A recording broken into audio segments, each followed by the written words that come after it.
Assalamualaikum warahmatullahi wabarakatuh. Semangat belajar. Hari ini kita akan belajar tema 2 menyayangi tumbuhan dan hewan, subtema 2 pembelajaran ketiga. Apa saja yang akan kita pelajari? Ini dia. Yang pertama, mengetahui unsur-unsur dongeng dan ciri-ciri hewan buas. Yang kedua, mengetahui tentang perkalian komutatif atau pertukaran. Dan yang ketiga, mengetahui tentang gerak manipulatif. Ayo belajar. Dongeng adalah cerita hayalan atau cerita yang tidak benar-benar terjadi. Dongeng biasanya dibacakan secara turun-menurun. Dongeng berfungsi menyampaikan ajaran moral dan juga menghibur. Dengan membaca, kita dapat mengetahui pesan moral atau nasihat dalam dongeng. Selanjutnya, unsur-unsur dongeng. Ada 5. Yang pertama, tokoh, yaitu para pelaku yang ada di dalam dongeng. Yang kedua, latar, yaitu tempat, waktu, atau suasana dalam dongeng. Yang ketiga, watak tokoh, yaitu sifat tokoh dalam dongeng. Dan yang keempat, alur, yaitu rangkaian peristiwa dalam dongeng. Alur ada 2 macam, yaitu alur maju dan alur mundur. Yang kelima, pesan atau amanat, yaitu pesan yang ingin disampaikan penulis kepada pembaca. Mari kita baca dongeng Kisah Petani dan Anak Harimau, dan kita tentukan apa pesan moral yang ada pada dongeng ini. Di sebuah desa di Pulau Jawa tinggallah seorang kakek. Ia terkenal baik hati dan ramah. Namanya Ki Maulaya. Para warga desa sangat segan dan mengagumi beliau. Sifatnya yang arif dan bijaksana sering dijadikan tempat bertanya ketika ada perselisihan. Suatu hari, Ki Maulaya pulang dari sawah. Di tengah-tengah perjalanan menuju rumahnya, Ki Maulaya terhenti oleh suara yang didengarnya. Ia pun mencari di mana suara itu berasal. Dia menemukan sebuah lubang jebakan.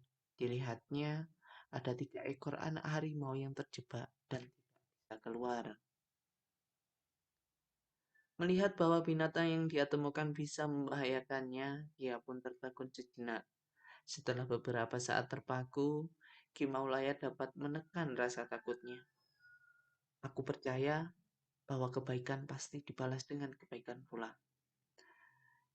Dikeluarkannya satu persatu anak harimau itu. Setelah semua terangkat, dia pun naik keluar dari lubang itu. Baru saja dia sampai di atas, tiba-tiba dari semak belukar keluar seekor harimau yang sangat besar. Harimau itu adalah induk dari 3 anak harimau yang dia tolong. Ki Maulaya pun gemetar dan berkeringat dingin. Namun dia mencoba mengendalikan rasa takutnya. Ia hanya pasrah pada kehendak Sang Pencipta. Harimau itu mendekatinya sambil mengendus-endus Ki Maulaya. Lalu dia pergi membawa anak-anaknya. Konon setelah kejadian itu, Ki Maulaya dan harimau menjadi sahabat. Harimau itu sering menunggui Ki Maulaya ketika di sawah dan menjaganya dari bahaya hewan-hewan buas. Dan apa yang diyakini Ki Maulaya terbukti. Kebaikan pasti dibalas dengan kebaikan pula.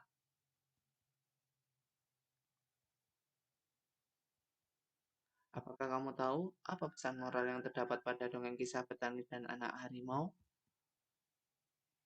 Pesan moral yang terkandung dari dongeng Petani dan Anak Harimau adalah jangan ragu untuk menyebar kebaikan, bahkan pada musuhmu sendiri.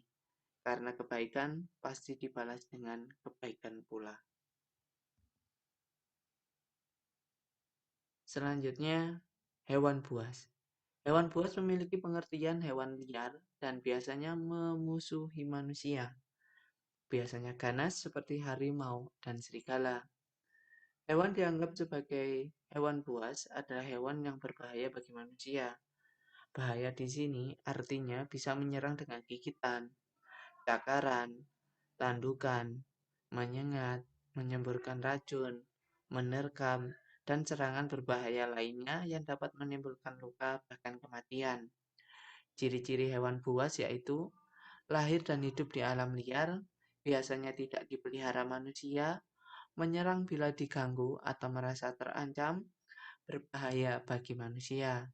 Contoh hewan buas yaitu harimau, serigala, buaya, ular kobra, macan tutul, dan masih banyak yang lainnya. Selanjutnya, gerak manipulatif. Gerak manipulatif adalah gerak yang melibatkan penguasaan pada sebuah objek atau benda. Gerak manipulatif juga bisa melibatkan suatu alat. Contoh gerak manipulatif adalah menangkap, melempar, memukul, dan memantulkan bola. Ya, kalian perhatikan. Gerak manipulatif adalah gerak yang menggunakan alat atau benda. Ayo menirukan gerakan kucing. Gerakan kucing mencakar-cakar. Itu termasuk gerak non lokomotor. Coba praktikan ya. Yang kedua, gerak kucing menangkap tikus. Itu gerak manipulatif karena termasuk gerak menangkap tadi ya. Kemudian menggabungkan gerakan mencakar-cakar dan menangkap tikus. Berarti itu termasuk gerak kombinasi atau gabungan dari dua gerak. Materi selanjutnya, sifat pertukaran komutatif pada perkalian. Pada operasi hitung perkalian berlaku sifat komutatif. Sifat komutatif disebut juga sifat pertukaran. Penggunaan sifat-sifat operasi hitung ini dapat membantu mempermudah penyelesaian soal. Contohnya, ibu meletakkan 7 tangkai bunga melati di 3 vas besar. Berapa jumlah tangkai bunga melati? Seluruhnya berarti 7 dikali 3 sama dengan 21. Selanjutnya kita tukar, sama ibu ditukar. Jika ibu menukarnya menjadi 3 melati di 7 vas besar, berapa jumlah seluruh melati sekarang? Berarti 3 dikali 7, maka hasilnya pun sama, yaitu 21. Dari kedua contoh tersebut dapat dilihat bahwa 7 dikali 3 sama dengan 3 dikali 7, yaitu 21.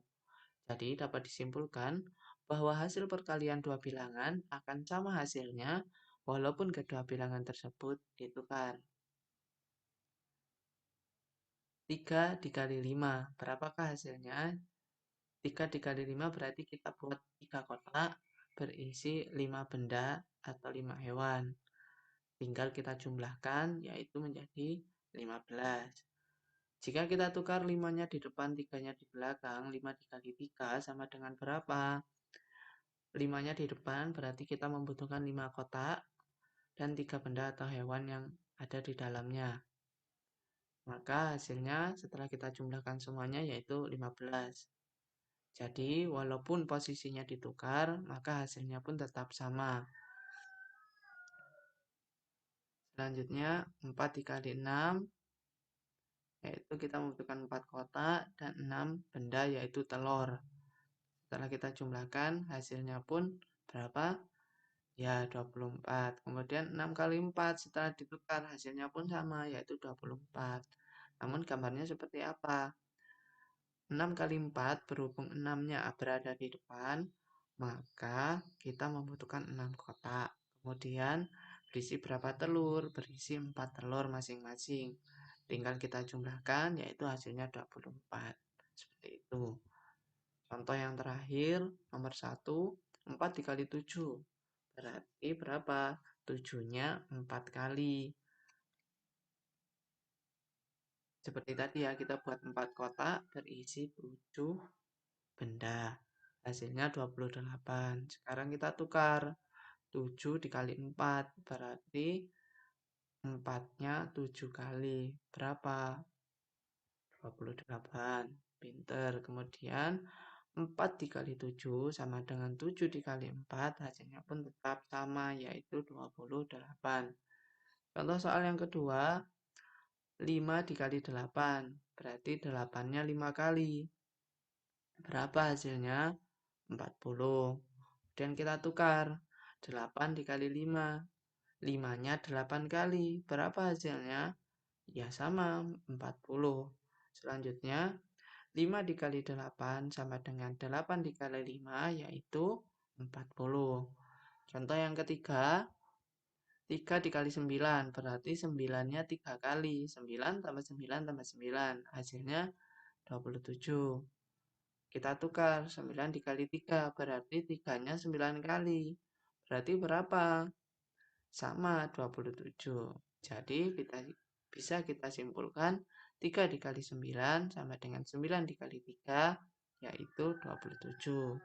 Contoh yang terakhir, 6 dikali 3, berarti 3-nya 6 kali. Berapa? 3 tambah 3 tambah 3 sampai 6 itu. Berapa? 18. Kemudian kita tukar. 6-nya 3 kali. Karena 3 kali 6 berarti 6 tambah 6 tambah 6. 6 tambah 6, 12. 12 tambah 6, 18. Jadi, bisa kita simpulkan 6 dikali 3 ataupun 3 dikali 6 hasilnya pun tetap sama yaitu 18. Kesimpulan pada pembelajaran kita kali ini yaitu dongeng adalah cerita khayalan atau cerita yang tidak benar-benar terjadi. Unsur-unsur dongeng yaitu tokoh, latar, watak, alur, dan pesan. Kedua, pada operasi hitung perkalian berlaku juga sifat komutatif atau sifat pertukaran. Gerak manipulatif adalah gerak yang melibatkan penguasaan pada sebuah objek atau benda. Terima kasih, semoga bermanfaat. Sampai jumpa di pembelajaran selanjutnya. Tetap sehat dan tetap semangat. Saya akhiri. Wassalamualaikum warahmatullahi wabarakatuh.